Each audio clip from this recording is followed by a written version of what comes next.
What's up, everyone? EJ here, and welcome to the I Am Project, where, as always, I simply hope to spark a bit of curiosity when it comes to the topic of consciousness. Today, I want to talk about the paralysis of overthinking, why action beats analysis. Let's jump in. Most of us carry dreams we've convinced ourselves are out of reach. For years, I wanted to own a house, but I had built an entire fortress of reasons why I couldn't. I told myself I needed vast amounts of money, that the process was too complicated, that homeownership was something distant, a reward waiting on the other side of perfect circumstances. I was waiting for the right time that never came, and usually never comes. The truth is, I wasn't lacking resources. I was lacking belief. I had imprisoned myself in a cycle of overthinking, analyzing every potential obstacle until the dream itself seemed impossible.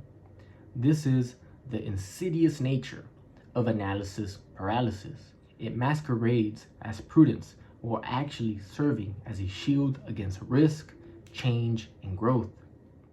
Everything shifted when a coworker bought a house. His life situation was objectively more challenging, more complicated than mine. Yet he had done what I deemed impossible. When he shared his experience and said, "If I can do it, you can do it better," those words cracked through my carefully constructed barriers. This is a critical insight about analysis paralysis.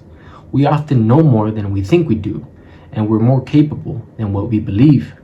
Sometimes all we need is an external validation, a mirror held up by someone else's success, to see that our limitations are largely self-imposed. So I called my realtor friend and declared my intention. The words felt terrifying as he left my mouth. This is the first uncomfortable truth about breaking free from overthinking. The initial action feels like jumping off a cliff. Your mind screams warnings. Your body tenses with fear. But you must speak the words, make the call, and take the step anyways. When I went to my dad seeking advice and support, I was met with doubt instead. The numbers supported my decision. It was nearly a break even, yet I was told I shouldn't do it. I even cried because the support I expected became another voice of discouragement. This is where people abandon their dreams. We seek validation from those we love and respect, and when they project their own fear into our aspirations, we internalize that doubt as wisdom.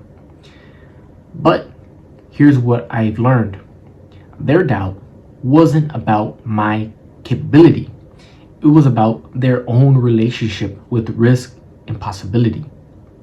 You will face this crossroads in every significant decision. People who love you will question your judgment, not because you're wrong, but because they're analyzing your life through the lens of their own limitations. This is when you must choose. Will you honor their fear, or will you trust your own knowledge and knowing? I chose to trust myself. Even through tears, even through questioning, I kept steady in my plan. One evening, almost about 9 p.m., I believe, my realtor mentioned we should go check out a house, which was, I think, on the other side of town. Most people would say it was too late, too inconvenient. I said, why not? That spontaneous decision became a pivotal moment. I remember it like it was yesterday. The house was close to my gym, close to work, and had everything I wanted. This wasn't coincidence. This was synchronicity responding to committed action. When you stop overthinking and start moving, the universe begins arranging circumstances in your favor. Quantum physics tells us that observation affects reality. Consciousness shapes experience. By taking action, I had shifted from passive observer to active creator. We checked out 2 other houses a few days later. Neither was right. During one viewing, my realtor told me that the first house we had checked out had sold. I was pretty shocked how fast it went. But then we circled back and checked out the late night house again during daylight. It called to me. Other people had viewed it, but no offers were made. This is synchronicity at work again. The house waited for the person who was ready to claim it. I told my realtor, this is the one. She negotiated brilliantly, got me new windows included, and dropped the price. This was virtually unheard of in today's market, where usually the buyers typically have to offer over asking price. Trust me, it's ridiculous. When you align action with belief, when you move from paralysis to purpose, opportunities emerge that logic says shouldn't exist. The sellers agreed.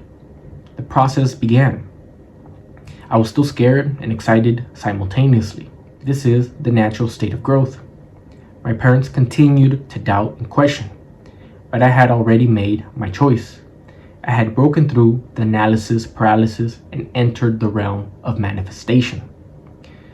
And here's what most people don't understand about manifestation. It's not magical thinking. It's committed action aligned with belief. I didn't just visualize owning a house. I called the realtor. I viewed the properties. I made an offer. I moved through the fear. Manifestation requires both consciousness, the vision, and action, the vehicle. After about a month, I moved in. The first night, I laid in bed and I took a moment and I realized I did it. All the fear and doubt evaporated. I was lying in my house, the house that had everything I wanted. I had to ask myself, why was I overthinking so much? The answer is uncomfortable but liberating. We overthink because thinking feels safer than doing. Analysis gives us the illusion of progress without the risk of failure. This principle applies to everything, especially the big things like buying a house, starting a business, ending a relationship, moving to a new city, pursuing a creative dream, starting a YouTube channel. We want to analyze everything, but through this analysis, we don't actually move. We are frozen. We're paralyzed. The irony is that we think we're being responsible, prudent, and intelligent. But analysis paralysis is not wisdom. It's fear wearing a sophisticated disguise.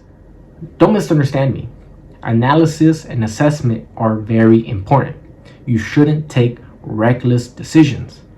But there is a critical difference between thoughtful evaluation and endless deliberation. Ask yourself, am I gathering information to make a better decision, or am I gathering information to justify inaction? Am I analyzing to understand, or am I analyzing to avoid? Quantum physics reveals something profound, as we've discussed before. The observer affects the observed. When you remain in analysis mode, you're an observer, passive, separate, waiting for conditions to be perfect. When you take action, you become a participant, active, engaged, shaping reality through your choices. Consciousness doesn't just perceive reality, it participates in creating it. Your beliefs, decisions, and actions collapse infinite possibilities into actual outcomes. So, how do we break free from analysis paralysis? The first step is awareness. Notice when you're stuck in a loop. Endless research that never leads to decisions, seeking multiple opinions to avoid trusting yourself, waiting for perfect conditions that never arrive, focusing on worst case scenarios instead of probable outcomes, feeling anxious but never moving forward. Self-belief isn't built through affirmations alone.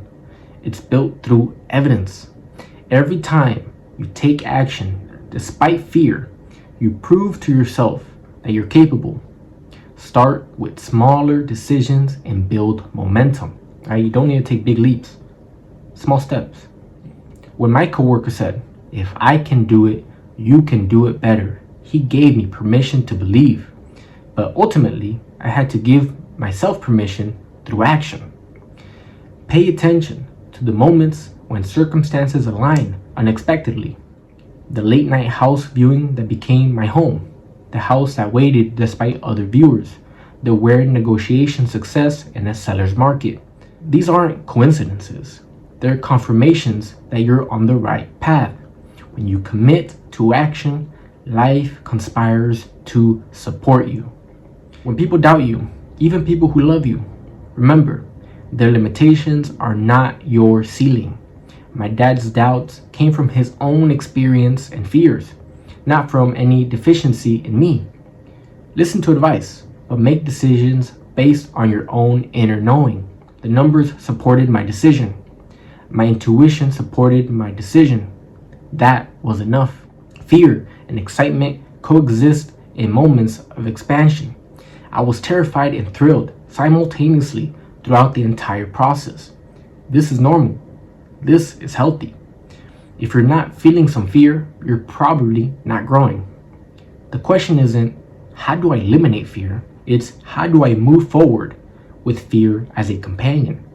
Lying in bed that first night, the fog of overthinking had completely cleared. All that analysis, all that doubt, all that fear, it evaporated in the face of accomplished reality. I had my house. I had proven to myself that I was capable. This is the gift waiting on the other side of analysis paralysis. Clarity, confidence, and deep satisfaction of becoming someone who does rather than someone who deliberates. Breaking through paralysis in one area of life creates momentum in another. Every action builds your identity as a person who moves, decides, and creates. You stop being someone who dreams and becomes someone who manifests. If you are listening to this, think about something you've been overanalyzing. A career change, a relationship decision, a creative project, a major purchase. You probably already know what you need to do. The analysis has become a stalling mechanism.